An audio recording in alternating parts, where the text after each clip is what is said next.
Hey guys, so there's not a lot of video editing going on here. It's gonna be just straight talk. The videos will have information in the description to help, you know, ground this stuff. But apart from that, it's just gonna be us in this room, just chit chatting. So what's up, Mark? What's up, whoever else is interested in music? Okay, so these set of videos is going to be in my opinion, a really good, thorough look into the basics of music. By the end of it, you're going to have what you need to explore this stuff on your own. I'm going to spell out a lot of things, but application wise, it's going to be in your hands to really use this stuff. So here's the roadmap. Here's what we are going to do. This is going to be a series 5 or 6 videos. What we're going to do, we're going to start with the basics. We're going to start with the alphabet, the musical alphabet. You already know this, but we're going to start with it. We're going to start with the musical alphabet. We're going to move from the musical alphabet to making major scales. How do you go about making major scales after knowing the alphabet?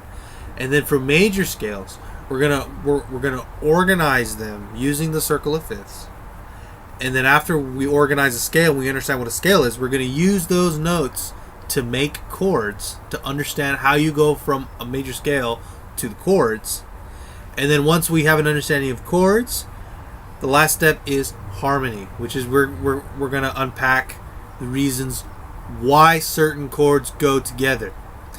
You often hear musicians talk about certain sounds resolving into other sounds, or how certain sounds just don't work with certain sounds. You never play, well, never is never, but generally speaking, you don't play a C minor chord in the key of E.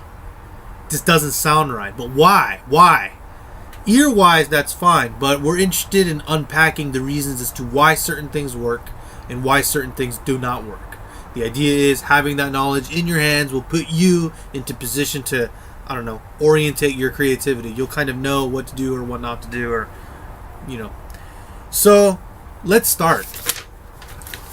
So, one idea at a time. This video, I really wish I could use this thing, but I think the lighting fucking sucks. So all we're gonna have is just my talk. Again, the description will have some things in there. Okay, so it's already 3 minutes. Jesus, I'm just babbling.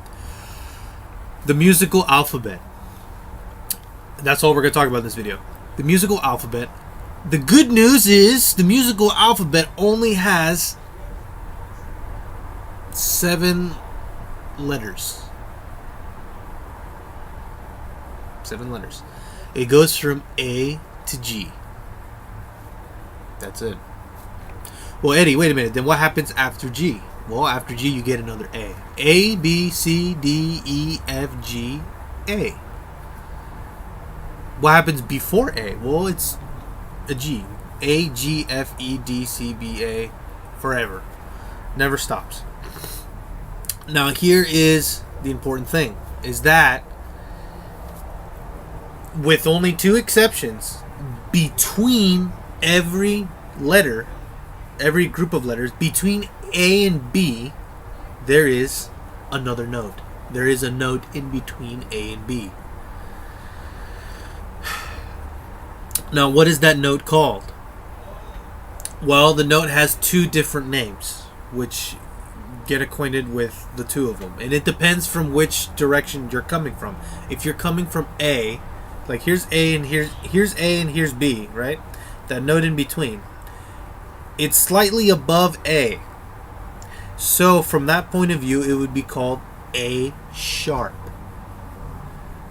It's slightly below B. So we would call that B flat. What does that mean? Of course, you already understand. A sharp and B flat are the same note. To your ear, they are the exact same pitch. Academically, though, they have different applications as far as their roles in writing up scales and stuff. But to your ear, they are the same note. But what are the 2 exceptions? You heard me say earlier. Between every note, there is...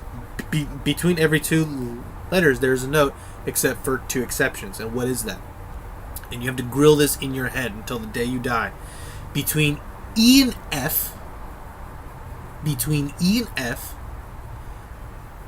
and B and C. B, C, E, F. B, C, E, F. So that means the alphabet from start to finish, a comprehensive look at the alphabet is let's begin with A. From A it goes to what?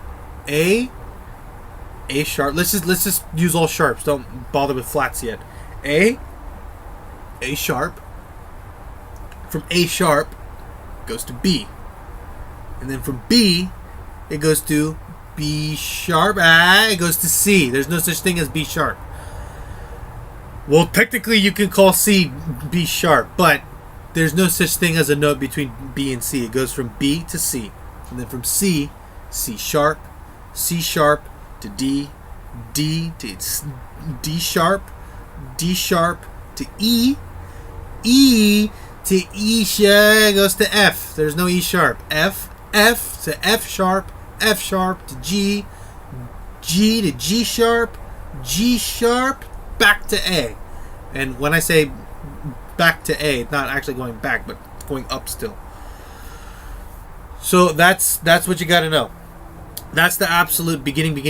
You have to know the alphabet. A all the way to G sharp, knowing that there's no spaces between E and F, B and C.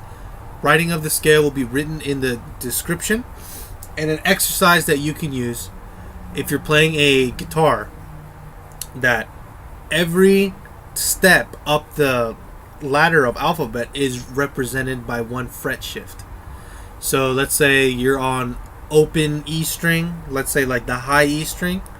If you don't put your finger on it, you just pluck the E string, that's just E, right? But if you put your finger on the first fret, then you're going from E to up one step up the ladder. So what's one step up from E? E goes to F. There's no E sharp, goes to F. So the first fret is F. Now from F you go up one fret. F goes to F sharp. F sharp goes to G. G goes to G sharp. G sharp goes to A. A. So you're on the 5th fret of A. So try to go from open E string all the way to the 12th fret to E again, naming all the notes. You can do that exercise for every string. For now, you don't have to memorize everything. Eventually that will come on its own. But for now, just practice going through the alphabet, beginning from one point and then moving to the 12th fret, just so you can familiarize yourself with the way the alphabet unfolds. It'll be, yeah. So that's part 1, the alphabet. Next video, we'll go into how to make a scale. Okay? All right. See you guys then.